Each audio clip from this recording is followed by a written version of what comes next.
నమస్తే, welcome to me TV news. ముందుగా headlines.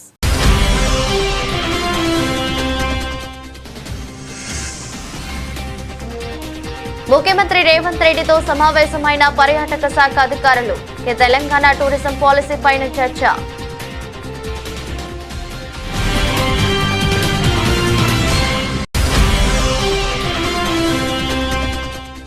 AP వ్యాప్తంగా 45,094 ప్రభుత్వ ఎయిడెడ్ పాఠశాలల్లో మెగా పేరెంట్స్ టీచర్ మీటింగ్లు. బాపట్ల పురపాలక ఉన్నత పాఠశాలలో కార్యక్రమానికి హాజరైన సీఎం చంద్రబాబు.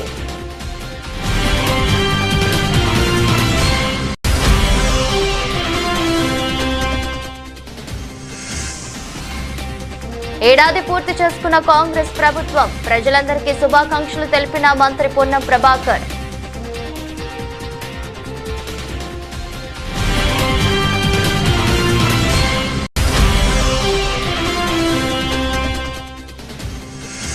జగన్ ను అవమానించేలా పోస్టులు పెట్టిన వారిపై చర్యలు తీసుకోవాలి. గుంటూరు పట్టాభిపురం పోలీస్ స్టేషన్లో మాజీ మంత్రి అంబటి రాంబాబు ఫిర్యాదు.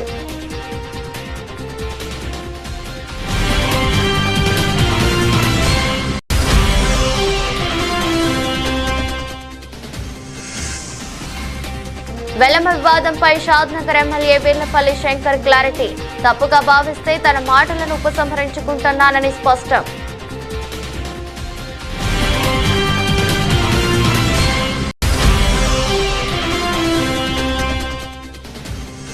పెద్దకోడూరు పాలిటెక్నిక్ కళాశాలలో పక్కదారి పడుతున్న సన్న బియ్యం. ప్రభుత్వ బియ్యాన్ని వ్యాపారస్తులకు అమ్ముకుంటున్న కళాశాల ప్రిన్సిపల్.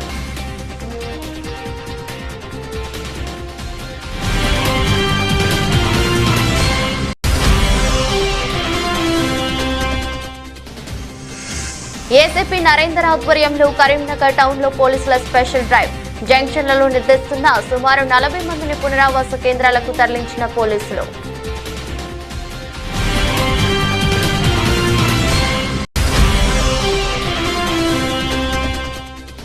షాద్నగర్ ఎమ్మెల్యే వెలమ కులస్తులను కించపరుస్తూ మాట్లాడటాన్ని తీవ్రంగా వ్యతిరేకిస్తూ కేటీపీపీ ఉద్యోగుల నిరసన.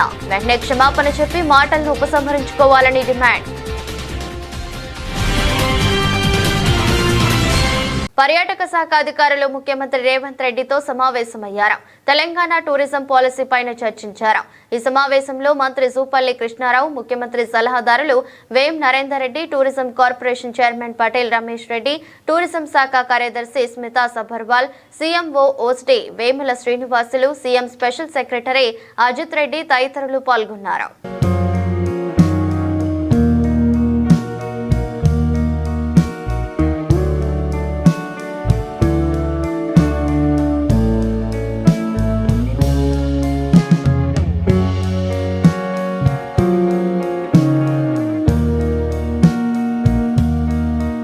రాష్ట్ర వ్యాప్తంగా 45,094 ప్రభుత్వ ఎయిడెడ్ పాఠశాలల్లో మెగా పేరెంట్స్ టీచర్ మీటింగ్లు ఘనంగా జరుగుతున్నాయి. బాపట్ల పురపాలక ఉన్నత పాఠశాలలో కార్యక్రమానికి ముఖ్యమంత్రి చంద్రబాబు, విద్యాశాఖ మంత్రి లోకేష్ హాజరయ్యారు. పాఠశాల ఆవరణలో కలియ తిరుగుతూ తల్లిదండ్రులతో ముచ్చటించారు. వాళ్ళు పెద్దయి బాగా ప్రయోజకులైతే మిమ్మల్ని సరిగా చూసుకోవడమే కాకుండా వాళ్ళ జీవితాలు బాగుపడతాయి. వాళ్ళ కోసం మీరు కష్టపడుతున్నారు. అలాంటప్పుడు ఆ పిల్లల చదువు ఎట్లుంది? చదువు అనేది పెద్ద ఆస్తి. నాలెడ్జ్ ఎకానమీలో పిల్లలకు చదువు అనేది చాలా గొప్ప ఆస్తి. అది దాన్ని ఎంత పెంచితే అంత ఉపయోగపడుతుంది. మీకు దేశం అభివృద్ధి అవుతుంది, ఆదాయాలు పెరుగుతాయి. ఆ ఆదాయం పెరిగిన ఆదాయం మీ కుటుంబానికి రావాలంటే, మీ పిల్లలకు రావాలంటే చదువు చాలా ముఖ్యం. అందుకనే ఈరోజు లోకేష్ గారి ఆధ్వర్యంలో ఫస్ట్ టైం దేశంలోనే మెగా పెద్ద ఎత్తున తల్లిదండ్రుల సమావేశం పెట్టాడు. కనీసం మీలో ఒక ఆలోచన విధానాన్ని మార్పు తీసుకురావడానికి, మీ పిల్లల్ని పెంచి పోషించడమే కాకుండా వాళ్ళ మీద ఖర్చు పెట్టడమే కాకుండా ప్రయోజకులు చేయడం మీ బాధ్యత. ఆ ప్రయోజకులు చేయాలంటే బాగా చదివించాలి. ఆ చదివించాలంటే ఈ స్కూల్కి వచ్చినప్పుడు ఏం చేస్తున్నారో కూడా మీకు తెలిస్తే దానివల్ల మీ పిల్లలు కూడా సహకరిస్తారు టీచర్స్కి. వాళ్ళు చిన్నపిల్లలు కాబట్టి వాళ్ళకి తెలియదు. ఇప్పుడు బాగా చదువుకుంటే వాళ్ళ జీవితాలు బాగుపడతాయి. దానికోసం పెట్టాం. సంతోషం, మీ అందరితో మాట్లాడుతున్నాం. కాంగ్రెస్ ప్రభుత్వం ఏర్పడి ఏడాది పూర్తి చేసుకున్న సందర్భంగా ప్రజలందరికీ మంత్రి పొన్నం ప్రభాకర్ శుభాకాంక్షలు తెలిపారు. రాబో రోజుల్లో మరింత ప్రజల సంక్షేమానికి, రాష్ట్ర అభివృద్ధికి తమ ప్రభుత్వం కృషి చేస్తుందని మంత్రి పేర్కొన్నారు. నేటికి మంత్రిగా ప్రమాణ స్వీకారం చేసి 1 సంవత్సరం అయింది. శాఖల పరంగా, ప్రభుత్వ పరిపాలన పరంగా రేవంత్ రెడ్డి గారు ముఖ్యమంత్రిగా, బట్టి విక్రమార్క గారు ఉప ముఖ్యమంత్రిగా, సహచర కేబినెట్ మంత్రులు, శాసనసభ్యులు, శాసన మండలి సభ్యులు, కార్యకర్తలందరి సహకారంతో, అధికారుల సహకారంతో ఒక ప్రజాసేవ లోపల సంతృప్తికరంగా సేవ చేసినాం. ప్రభుత్వం అనేక చారిత్రాత్మక నిర్ణయాలు తీసుకుంది. ముఖ్యంగా రైతాంగ రుణమాఫీ కావచ్చు, 200 యూనిట్ల ఉచిత విద్యుత్ కావచ్చు, 500 సిలిండర్ కావచ్చు, లేదా తెలంగాణ అక్క చెల్లెలందరికీ ఉచితంగా మహిళలు బస్ ప్రయాణం చేయడం కావచ్చు, ఒక విద్యార్థి నాయకుడిగా గతంలో ఉద్యమించిన హక్కు అయినటువంటి పిల్లల బస్ ఛార్జీలు పెంచడం కావచ్చు, ఈ విధంగా అనేక రకాల సంక్షేమ కార్యక్రమాలు చేసిన ఈ ప్రభుత్వం తప్పకుండా భవిష్యత్తు 4 ఏళ్లలో మేము ఇచ్చిన హామీలన్నీ పూర్తి చేస్తామనే విషయాన్ని తెలియజేస్తూ, ఆ విధంగా ప్రజలంతా ఈ ప్రభుత్వాన్ని ఆశీర్వదించాలా ఈ మొదటి సంవత్సరం పూర్తి చేసుకుంటున్న సందర్భంగాని కోరుతూ అందరికీ నా హృదయపూర్వక నమస్కారాలు తెలియజేస్తాను. వైసీపీ అధినేత మాజీ సీఎం వైఎస్ జగన్ కు చెందిన ఫోటోలను మార్పింగ్ చేసి సోషల్ మీడియాలో పోస్టింగ్లు పెడుతున్న వారిపై చర్యలు తీసుకోవాలని మాజీ మంత్రి అంబటి రాంబాబు డిమాండ్ చేశారు. గుంటూరు పట్టాభిపురం పోలీస్ స్టేషన్లో ఫిర్యాదును అందజేశారు. ఈ సందర్భంగా ఆయన మీడియాతో మాట్లాడుతూ, జై టీడీపీ ట్విట్టర్ పేజీలో వైసీపీ నాయకులను అవమానించే విధంగా మంత్రి నారా లోకేష్ సృష్టించిన రోబో సీమరాజు అనే వ్యక్తి వైసీపీ కండువా వేసుకుని పోస్టులు పెడుతున్నారని ఆరోపించారు. ఈ పోస్టులతో మనోభావాలు దెబ్బతింటున్నాయని ఆందోళన వ్యక్తం చేశారు. సోషల్ మీడియాలో అసభ్యకరంగా పోస్టులు పెడుతున్నారని, సీఐ నుంచి డీజీపీ స్థాయి వరకు వైసీపీ నాయకులపై అక్రమ కేసులు పెడుతున్నారని విచారం వ్యక్తం చేశారు. వైఎస్ జగన్ సతీమణి భారతి మీద కూడా అసభ్యంగా పోస్టులు పెడుతున్నారని మండిపడ్డారు. పోలీసులు సరైన చర్యలు తీసుకోకపోతే ప్రైవేటు కేసులు వేస్తామని, అవసరమైతే సుప్రీంకోర్టు వరకు వెళ్తామని హెచ్చరించారు. వాళ్ళు తెలుగుదేశం వాళ్ళు జగన్మోహన్ రెడ్డి గారి మీద అసభ్యకరంగా పెట్టినటువంటి పోస్ట్ మీద యాక్షన్ తీసుకోమని చెప్పడం కోసం మేము ఈ కంప్లైంట్ ఇవ్వటం జరిగింది. దానిలో చూడండి, ఇదిగో తెలుగుదేశం పార్టీ జై టీడీపీ అనేది ఇది వాళ్ళు అఫీషియల్ ట్విట్టర్లో అఫీషియల్ పేజీలో దీన్ని పెట్టారు. పెట్టిన తర్వాత దీన్ని నేను పోస్ట్ చేస్తూ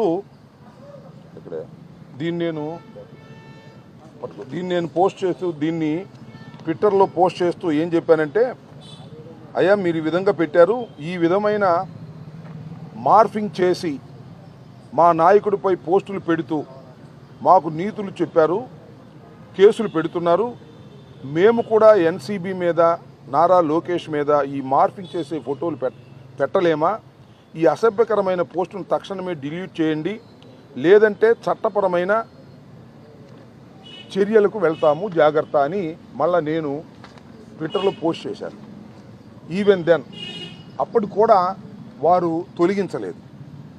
దాన్ని దృష్టిలో పెట్టుకొని ఈరోజు దీని మీద యాక్షన్ తీసుకోవాల్సిందిగా, మా నాయకుడిని ఈ విధంగా అవమానకరంగా మీరు మాట్లాడుతున్నారు, వీరి మీద మీరు యాక్షన్ తీసుకోండి అని కంప్లైంట్ ఇవ్వడం కోసం వైఎస్ఆర్ కాంగ్రెస్ పార్టీ తరఫున మేమందరం ఇక్కడ ఉన్నటువంటి ఫాతిమా గారు కానీ, అదేవిధంగా వేణుగోపాల్ రెడ్డి గారు ఎక్స్-ఎమ్మెల్యే గారు కానీ, ఇంకా కౌన్సిలర్సు, ఇంకా అందరం కలిసి జట్టుగా వచ్చి ఈ కంప్లైంట్ని వారికి సబ్మిట్ చేశాం. దాంతోపాటు ఎక్నాలెడ్జ్మెంట్ కూడా తీసుకుంటున్నాం. వెలమలను దూషించారన్న వివాదంపై రంగారెడ్డి జిల్లా షాద్ నగర్ ఎమ్మెల్యే వీర్లపల్లి శంకర్ స్పందించారు. తన మాటలు వెలమ జాతికి సంబంధించినవిగా భావిస్తే తన మాటలను ఉపసంహరించుకుంటున్నారని ఎమ్మెల్యే శంకర్ స్పష్టం చేశారు.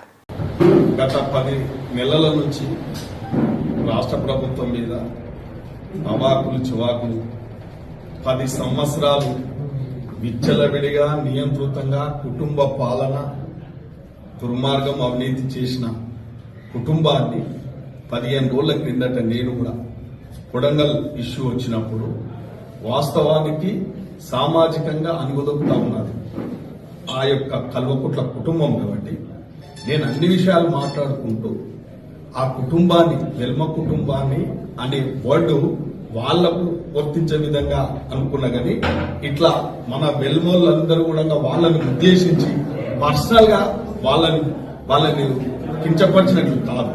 అటువంటిదేమన్నా మిగతా వెల్మా కులస్తులందరూ వేరే రకంగా భావిస్తే నేను అన్న వర్డ్ కూడా విడ్రా చేస్తున్నా. అటువంటిది ఉద్దేశం కాదు నాకు. ఒక కల్వకుంట్ల కుటుంబం అరాచకాలు చేసింది, 10 సంవత్సరాలు కాంగ్రెస్ కార్యకర్తలను ఇబ్బంది పెట్టిండ్రు, సామాజిక వర్గంగా మమ్మల్ని కూడా ఇబ్బంది పెట్టిండ్రు. కాబట్టి వాళ్ళ మీద ఉన్న అక్కస్తోనే మాట్లాడతామే తప్ప మేము వేరే ఇతర వెల్బా వాళ్ళను మాట్లాడే ఉద్దేశం కాదు. ఒకవేళ అటువంటి మాట్లాడినట్టుంటే కూడా నేను విడ్రా అవుతున్నాను.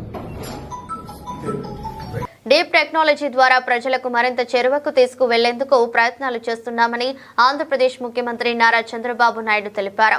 డీప్ టెక్నాలజీపై ఈరోజు సదస్సులో చర్చించామని అన్నారు. సాంకేతికతను వినియోగించుకుని ఏపీని మరింత అభివృద్ధి చేయాలని ఆలోచిస్తున్నామని చెప్పారు. సాంకేతికతను వినియోగించుకుని పరిపాలనకు మరింత సౌలభ్యం ఉంటుందని సూచించారు. ఈచ్ వన్ ఎంటర్ప్రెన్యూర్ వన్ అని నాదం ముందుకు వెళ్తున్నామని వివరించారు. 4PC విధానంతో పాటుగా 4E విధానం కూడా అమలు చేస్తామన్నారు. I'm telling you, government approach very clear. As on today, historical information we are having, some of the department, but stand alone. Pensions, one format, one department. Health is different, or ration is different. Like there's so many departments, so many ways we are using. Now I am bringing one citizen, all services, one family. This is the concept we are working. Historical data we are having. Dynamic data we are collecting through Ayushman Bharat. Every day somebody is going to doctor, he will treat, he will update data. That type of data. Second, through IoT's data or CCTV camera data, or tomorrow drones I am sending that data, every data. By using all these things, then I want to go artificial intelligence and also predictive analytics, finally ML, AL, anything for a matter, then deep technology. Ultimately, I want to provide best solution for the problem without confusing anybody. That is where nowhere in the country as on today, governments have done. First time I am approaching integrating with all the data. Truth is one. The truth, how to bring it, individual, family, on various problems. It may be health, education, skill, agriculture, anything for that matter. All layers we are building. There, if you can come, any ideas, we will be very happy to associate with you. రాష్ట్ర పర్యాటక excise శాఖ మంత్రి జూపల్లి కృష్ణారావు కామారెడ్డి జిల్లా జుక్కల్లో పర్యటించారు. నిజాం సాగర్ ప్రాజెక్టును సందర్శించిన ఆయన goal బంగ్లా వద్ద ఏర్పాటు చేసే టూరిజం స్పాట్ ను పరిశీలించారు.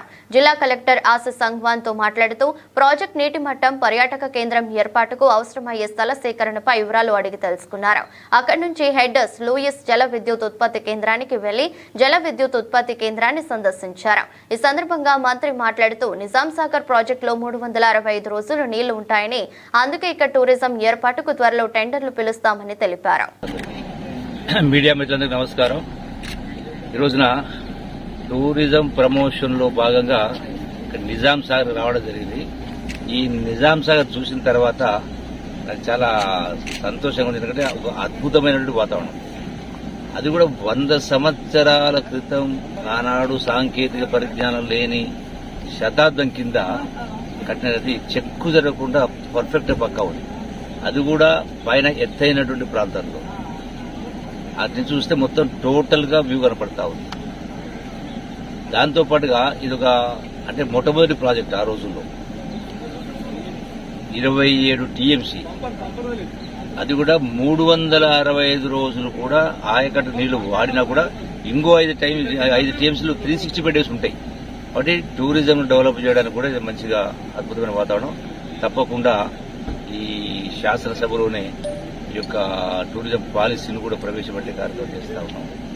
తర్వాత అంటే మొదటి సంవత్సరం జనవరిలోనే దీనికి సంబంధించి ఒక టెండర్స్ పిలిచే కార్యక్రమం చేసి దాన్ని పబ్లిక్ ప్రైవేట్ పార్ట్నర్షిప్ అంటే ఏ స్థాయిలో ఏ విధంగా డెవలప్ చేస్తుందనేది పోలీస్ శాఖకు వెన్నెముకలా నిలిచి హోంగార్డులు అత్యుత్తమ సేవలు అందిస్తున్నారని పోలీస్ కమిషనర్ ఎస్పీ రాజశేఖర్ బాబు కొనియాడారు. శాంతి భద్రతల పరిరక్షణలో వారు అందిస్తున్న సేవలు మరవలేనివని పేర్కొన్నారు. శుక్రవారం గౌరవ వందనం స్వీకరిస్తున్న పోలీస్ ఏఆర్ గ్రౌండ్స్ 62వ హోంగార్డుల వ్యవస్థాపక దినోత్సవం నిర్వహించారు. హోంగార్డ్స్ జెండాను ఆయన ఆవిష్కరించారు. అనంతరం వారి గౌరవ వందనం స్వీకరించారు. సిపి మాట్లాడుతూ 1963లో రాష్ట్రంలో ఏర్పడిన హోంగార్డ్స్ వ్యవస్థ శాంతి భద్రతల పరిరక్షణ, ట్రాఫిక్ నియంత్రణ, నేర పరిశోధన, సిఐడి టాస్క్ ఫోర్స్, వాహన డ్రైవర్లు, కంప్యూటర్ ఆపరేటర్లుగా విధులు నిర్వహించారని చెప్పారు. కేంద్ర రాష్ట్ర ప్రభుత్వ సంస్థల్లోనూ విధులు నిర్వహిస్తున్నారని కొనియాడారు. ఏడాది 250 మంది తమిళనాడు ఎన్నికలకు బందోబస్తు విధులు నిర్వహించారని గుర్తు చేశారు. ఇటీవల విజయవాడ వరదల్లోనూ సమర్థంగా పనిచేశారని తెలిపారు. పోలీసులతో సమానంలో నగరంలోని అనేక బందోబస్తుల్లో పాల్గొంటున్నారని ప్రశంసించారు. ఈ ఏడాది 6 హోంగార్డులు మరణించారని, 8 మంది ఉద్యోగ విరమణ చేశారని, వారికి 70 లక్షలు అందించామని వివరించారు. మహిళా హోంగార్డులకు 3 నెలల వేతనంతో కూడిన సెలవు ఇస్తామని వెల్లడించారు. 2025లో ఉద్యోగ విరమణ చేసే వారికి శాలువాలు కప్పి ఘనంగా సత్కరించారు. కనువిందైన పరేడ్ నిర్వహించిన మొదటి కాంటింజెంట్ ను సిపి అభినందించారు. మహాత్మా గాంధీ రోడ్డులో హోంగార్డులు కవాతు నిర్వహించారు. కార్యక్రమంలో డీసీపీలు Gautami Shali, Udayarani, Krishnamurthy Naidu, SVD Prasad, home guards commandant T Anandababu, ఏడీసీపీలు జి రామకృష్ణ, ఏసీపీలు తదితరులు పాల్గొన్నారు. ఆంధ్రప్రదేశ్లో మొట్టమొదటిగా విజయవాడ నగరంలో ఈ హోంగార్డ్ వ్యవస్థ ప్రారంభించబడింది. ఈ వ్యవస్థ ఆవిర్భవించి ఇప్పటికీ 62 సంవత్సరాలు పూర్తి చేసుకోవడం జరిగింది. ప్రస్తుతము గౌరవ వేతనంగా హోంగార్డులకి రోజువారీ వేతనం 710 రూపాయలు పొందుతున్నారు. అయితే రాష్ట్ర ప్రభుత్వ సంస్థల్లో డెప్యుటేషన్పై పనిచేసే వారికి రోజువారీ వేతనం 735 రూపాయల చొప్పున, అదేవిధంగా కేంద్ర ప్రభుత్వ సంస్థల్లో పనిచేసే వారికి రోజువారీ వేతనం 760 రూపాయల చొప్పున చెల్లించడం జరుగుతోంది. మన విజయవాడ సిటీలో ఎన్టీఆర్ పోలీస్ కమిషనరేట్ మొత్తం 998 మంది హోంగార్డు ఉండగా వీరు శాంతి భద్రతల పరిరక్షణ, ట్రాఫిక్ నియంత్రణ, క్రైమ్ నియంత్రణ, సిఐడి టాస్క్ ఫోర్స్, పోలీస్ అంతర్గత భద్రత, పోలీస్ వాహనాల డ్రైవర్లు, అదేవిధంగా కంప్యూటర్ ఆపరేటర్గా పనిచేస్తూ మరోవైపున కేంద్ర రాష్ట్ర ప్రభుత్వ సంస్థల భద్రత కొరకు అనేక టెక్నికల్ గ్రాఫిక్లందరూ కూడా వీరు పనిచేస్తున్నారు. అగ్ని ప్రమాదాలు, వరదలు, కోవిడ్ వంటి అత్యవసర విపత్కర పరిస్థితి ఏర్పడినప్పుడు విధులు నిర్వహించడం, మత సామ్రాజ్యాన్ని కాపాడడం, ఆర్థిక సామాజిక సంక్షేమ కార్యక్రమాల్లో పాల్పంచుకోవడం ఇవన్నీ హోంగార్డు విధుల్లో భాగం. మన విజయవాడ సిటీ పరిధిలో విఐపీ బందోబస్తులు, దసరా నవరాత్రులు, మేరీమాత ఉత్సవాలు, భవానీ దీక్షలు లాంటి బందోబస్తులు, ఇతర ప్రభుత్వ కార్యక్రమాలు, night beats, day beats, communication విభాగాల్లో వీరు సమర్థవంతంగా విధులు నిర్వహిస్తున్నారు. అంతేకాక ఈ సంవత్సరంలో తమిళనాడు రాష్ట్ర జనరల్ ఎలక్షన్కి 250 మంది హోంగార్డ్స్ మరియు ఆంధ్రప్రదేశ్ రాష్ట్ర జనరల్ ఎలక్షన్కి హాజరై సమర్థవంతంగా విధులు నిర్వహించారు. మరియు ఈ సంవత్సరం సెప్టెంబర్ నెలలో విజయవాడలో ఆకస్మికంగా వచ్చిన వరదల్లో 330 మంది హోంగార్డులు వరదల్లో చిక్కుకుని ఉన్న వారి విధులను షాద్నగర్ ఎమ్మెల్యే వీర్లపల్లి శంకర్ వెలమ కులస్తులను కించపరుస్తూ మాట్లాడటాన్ని తీవ్రంగా వ్యతిరేకిస్తున్నట్టు వెలమ సామాజిక వర్గానికి చెందిన జయశంకర్ భూపాలపల్లి జిల్లా కేటీపీపీ ఉద్యోగులు నిరసన తెలిపారు. వెంటనే ఎమ్మెల్యే శంకర్ వెలమ కులస్తులకు క్షమాపణ చెప్పి మాటలను ఉపసంహరించుకోవాలని డిమాండ్ చేశారు. ఈ సందర్భంగా మాట్లాడుతూ తమ రాజకీయ ప్రత్యర్థులను ఎదుర్కోవాల్సిన ఉద్దేశం ఉంటే మీరు ఈ రాజకీయ చదరంగంలోనే కొట్లాడాలి తప్ప ఆ సామాజిక వర్గాన్ని మొత్తం కించపరుస్తూ మాట్లాడటం కరెక్ట్ కాదని హెచ్చరించారు. ఏదైతే షాద్నగర్ ఎమ్మెల్యే వీర్లపల్లి శంకర్ గారు విల్వ సామాజిక వర్గం పట్ల చేసినటువంటి అనుచిత వ్యాఖ్యలను ఖండిస్తూ ఈరోజు కేటీపీపీ అందు విల్మ విద్యుత్ ఉద్యోగులందరూ తీవ్ర నిరసన తెలియడం జరుగుతుంది. ఈ నిరసనలో భాగంగా వీర్లపల్లి శంకర్ గారిని కూడా హెచ్చరిస్తూ మీరు ఏదన్నా మీకు రాజకీయంగా ఎవరైనా ఎదుర్కోవాలనే ఉద్దేశం ఉంటే, మీ రాజకీయ ప్రత్యర్థులు ఎదుర్కోవాలనే ఉద్దేశం ఉంటే మీరు ఆ రాజకీయ చదరంగంలోనే పోట్లాడాలి తప్ప ఇలా ఆ సామాజిక వర్గాన్ని మొత్తం కూడా కించపరుస్తూ మాట్లాడడం కరెక్ట్ కాదు బిడ్డ. మేము నిన్న నానా కొడుక అని అన్న బిడ్డ, మేము అందరం కూడా కొడుక అనే అంటే ఎంతసేపు బిడ్డ నేను అనలేమా?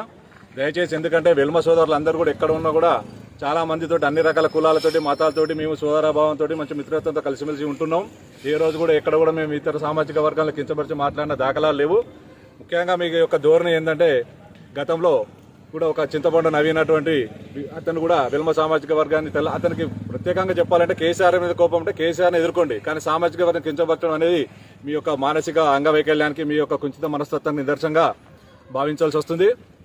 అదేవిధంగా గతంలో కూడా రాష్ట్ర అత్యున్నత న్యాయస్థానం వ్యక్తి కూడా వెలుమలకు పిరికడు బియ్యం అయితే సరిపోతాయి వాళ్ళెంత అని మాట్లాడడం, అలాంటి మాటలే ఇలాంటి చెంచాగాలను ప్రోత్సహించినట్లుగా మేము భావించాల్సి వస్తుంది. దయచేసి అత్యున్నతమైనటువంటి స్థానాల్లో ఉన్నటువంటి వాళ్ళు బాధ్యతగా మెదులుతూ వాళ్ళ యొక్క కింది స్థాయి నాయకులను కూడా బాధ్యతగా ఉండేలా చూడాల్సిన బాధ్యత వాళ్ళపైన ఉందని భావిస్తూ ఇక కూడా భవిష్యత్తులో ఇలాంటి సంఘటనలు జరగకుండా చూసుకోవాల్సిన బాధ్యత మీపై ఎంత ఉందని కూడా ఈ కేటీపీపీ విద్యుత్ ఉద్యోగుల తరఫున హెచ్చరిస్తూ ఖబర్దార్ బిడ్డ, భవిష్యత్తులో కూడా ఇంకా ఇలాంటి మీరు మాట్లాడితే మాత్రం సహించేది లేదు.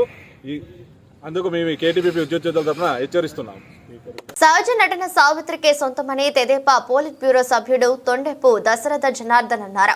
మహానటి సావిత్రి కళాపీఠం ఆధ్వర్యంలో హనుమం తరహై గ్రంథాలయంలో నిర్వహించిన సావిత్రి జయంతి వేడుకలకు ఆయన ముఖ్య అతిథిగా పాల్గొని ప్రసంగించారు. నటిగానే కాక దర్శక నిర్మాతగా చిత్ర పరిశ్రమలో తనకంటూ ఒక ప్రత్యేక స్థానాన్ని సంపాదించుకున్నారని కొనియాడారు. పరుచూరి విజయలక్ష్మి సావిత్రి కళాపీఠం పేరుతో సంస్థను నెలకొల్పి కార్యక్రమాలు నిర్వహించడం అభినందనీయమన్నారు. అనంతరం నిర్వాహకులు జనార్దన్ తో పాటు నవరంగ్ థియేటర్ అధినేత ఆర్వి భూపాలరావు ప్రసాద్ ను ఘనంగా సత్కరించారు. కార్యక్రమంలో దుర్గా కళామందిర్ నిర్వాహకుడు పాలేపు రామారావు, డేవిడ్ రాజు, ప్రబల శ్రీనివాస్ తదితరులు ఉన్నారు. సావిత్రి గారి కార్యక్రమానికి నేను ఫిల్మ్ డిస్ట్రిబ్యూటర్స్ సమావేశంలో మాట్లాడటానికి వచ్చినప్పుడు అక్కడ ఆహ్వానించడం జరిగింది. సావిత్రి గారు అంటే తెలియని వారు లేరు. నిజంగా ఆమె దక్షిణ భారత చలనచిత్ర రంగంలో చెరగని ముద్ర వేసింది. ఆమె నటిస్తూ ఉంటే కళ్ళతోనే నవరసాలు పండించేది. ఆమె హీరోలతో పాటు పోటీ పడి హీరోయిన్గా, సావిత్రి ఉంటే హీరోయిన్గా చూడటానికి వచ్చే రోజులు కూడా పూర్వం మనం చూసాం. పెద్దలు మీలో పెద్దలందరికీ తెలుసు. అట్లాంటి ప్రత్యేకతను సంతరించుకున్న సావిత్రి గారు మన పక్కనే తెనాలిలో పుట్టడం, ఆ తర్వాత పాపం కొద్ది వయసులోనే వారి తండ్రి గారు పరమపదించటం, పెదనాన్న గారి దగ్గర పెరగటం, పెరిగే టైంలో ఆయన గమనించాడు ఏమిటి నాట్యం పట్ల ఆసక్తి ఉందని, కళల పట్ల ఆసక్తి ఉందని ప్రోత్సహించి అప్పుడే తొలి దశలోనే పాతాళ భైరవిలో ఒక చిన్న పాత్రతో స్టార్ట్ చేసింది.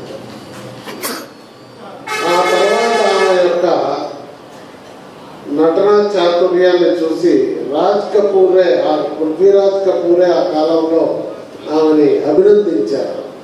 పువ్వు పుట్టగానే పరిమళిస్తుంది అంటారు చూడండి, అప్పుడే ఆమె యొక్క నైపుణ్యం తెలిసిపోయింది.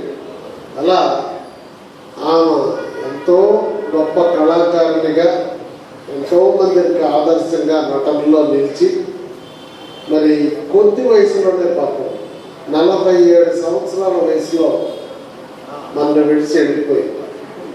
సరే, మీ అందరికీ తెలుసు ఆమె చాలా సున్నిత మనస్కరాలు, అనేక ఇబ్బందులు పడ్డది. చరిత్ర మీరంతా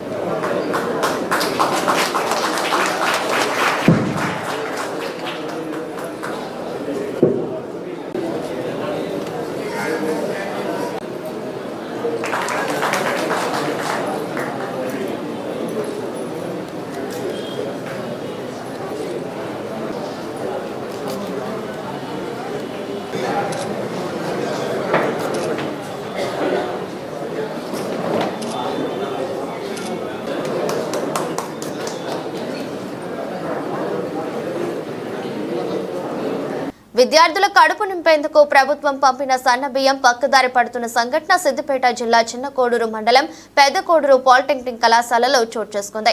కళాశాల ప్రిన్సిపాల్ ప్రభుత్వ బియ్యాన్ని వ్యాపారస్తులకు అమ్ముకుంటున్న ఘటన వెలుగులోకి వచ్చింది. స్వయంగా కళాశాల ప్రిన్సిపాలే బియ్యం సరిగా లేవన్న సాకుతో సంతకం పెట్టి మరీ ఆటోల ద్వారా వ్యాపారులకు సరఫరా చేస్తుంది. కాగా శుక్రవారం ఒకరోజే 465 కిలోల బియ్యాన్ని వ్యాపారులకు బియ్యం అమ్మింది.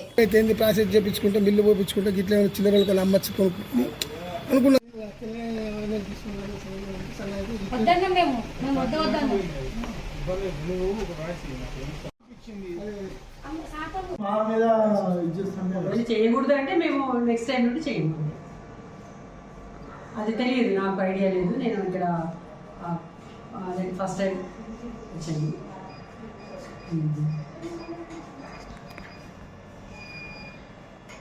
కరీంనగర్ కమిషనరేట్ టౌన్ లో పోలీసులు స్పెషల్ డ్రైవ్ నిర్వహించారు. నగరంలో నిర్వహించిన ఈ డ్రైవ్ లో భాగంగా రాత్రి సమయాల్లో రోడ్లు జంక్షన్ల వద్ద నిద్రిస్తున్న నిరాశ్రయులని గుర్తించి అనుమానాస్పదంగా తిరిగే వారిని పోర్టబుల్ ఫింగర్ ప్రింట్ డివైస్ ద్వారా తనిఖీ చేశారు. అనంతరం వారిని మున్సిపాలిటీ పునరావాస కేంద్రాలకు తరలించారు. ఏసీపీ నరేందర్ ఆధ్వర్యంలో బస్టాండ్ ఏరియా, వన్ టౌన్ ఏరియాలో స్పెషల్ డ్రైవ్ నిర్వహించిన పోలీసులు ఆయా ప్రాంతాల్లోని జంక్షన్లలో రాత్రి సమయంలో నిద్రిస్తున్న సుమారు 40 మందిని పునరావాస కేంద్రాలకు తరలించారు.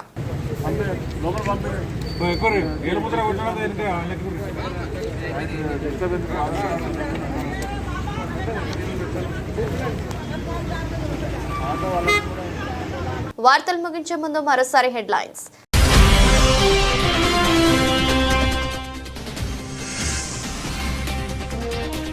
ముఖ్యమంత్రి రేవంత్ రెడ్డితో సమావేశమైన పర్యాటక శాఖ అధికారులు. తెలంగాణ టూరిజం పాలసీ పైన చర్చ.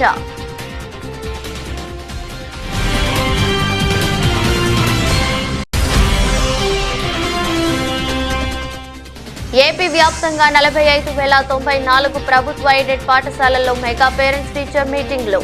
బాపట్ల పురపాలక ఉన్నత పాఠశాలలో కార్యక్రమానికి హాజరైన సీఎం చంద్రబాబు.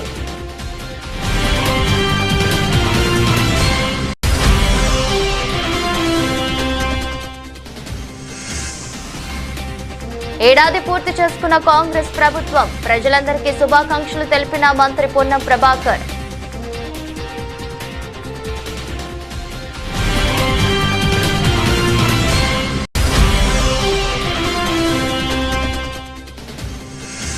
జగన్ను అవమానించేలా పోస్టులు పెట్టిన వారిపై చర్యలు తీసుకోవాలి. గుంటూరు పట్టాభిపురం పోలీస్ స్టేషన్లో మాజీ మంత్రి అంబటి రాంబాబు ఫిర్యాదు.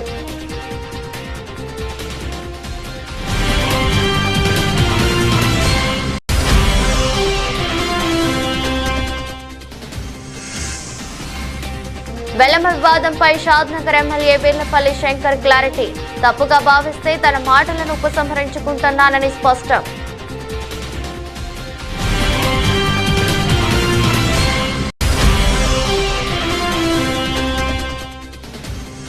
పెద్ద కోడూరు పాలిటెక్నిక్ కళాశాలలో పక్కదారి పడుతున్న సన్న బియ్యం. ప్రభుత్వ బియ్యాన్ని వ్యాపారస్తులకు అమ్ముకుంటున్న కళాశాల ప్రిన్సిపల్.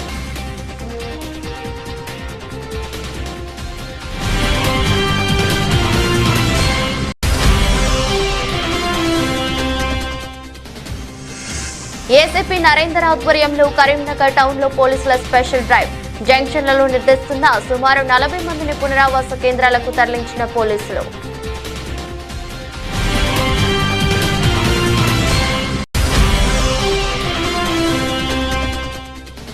షాద్నగర్ ఎమ్మెల్యే వెలమ కులస్తులను కించపరుస్తూ మాట్లాడటాన్ని తీవ్రంగా వ్యతిరేకిస్తూ కేటీపీపీ ఉద్యోగుల నిరసన. వెంటనే క్షమాపణ చెప్పి మాటలను ఉపసంహరించుకోవాలని డిమాండ్.